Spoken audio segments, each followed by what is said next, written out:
பொள்ளாச்சி அருகே ஆழியார் அணையை சூழ்ந்த பனிமூட்டமும் மலைகளை தழுவும் மேகங்களும் காண்போரை மெய்சிலிர்க்க செய்தது. கோவை மாவட்டம் பொள்ளாச்சி அடுத்த ஆழியார் அணை மேற்கு தொடர்ச்சி மலை அடிவாரத்தில் அமைந்துள்ளது. தமிழ்நாட்டின் சுற்றுலா தலங்களில் மிக முக்கிய பங்கு வகிக்கும் ஆழியார் அணை 120 அடி கொள்ளளவு கொண்டது.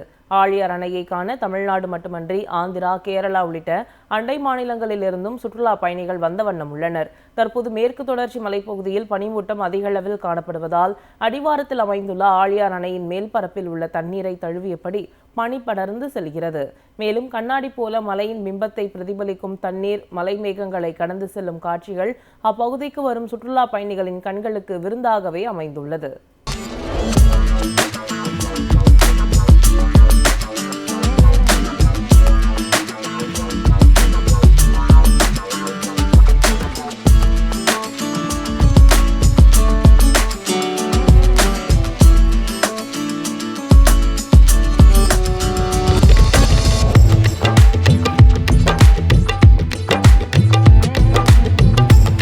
பொள்ளாச்சி அருகே ஆழியார் அணையை சூழ்ந்த பனிமூட்டமும் மலைகளை தழுவும் மேகங்களும் காண்போரை மெய்சிலிர்க்க செய்தது.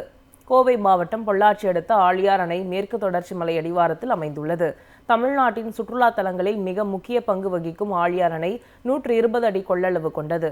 ஆழியார் அணையை காண தமிழ்நாடு மட்டுமன்றி ஆந்திரா, கேரளா உள்ளிட்ட அண்டை மாநிலங்களிலிருந்தும் சுற்றுலா பயணிகள் வந்த வண்ணம் உள்ளனர். தற்போது மேற்கு தொடர்ச்சி மலைப்பகுதியில் பனிமூட்டம் அதிக அளவில் காணப்படுவதால் அடிவாரத்தில் அமைந்துள்ள ஆழியார் அணையின் மேல்பரப்பில் உள்ள தண்ணீரை தழுவியபடி பனி படர்ந்து செல்கிறது.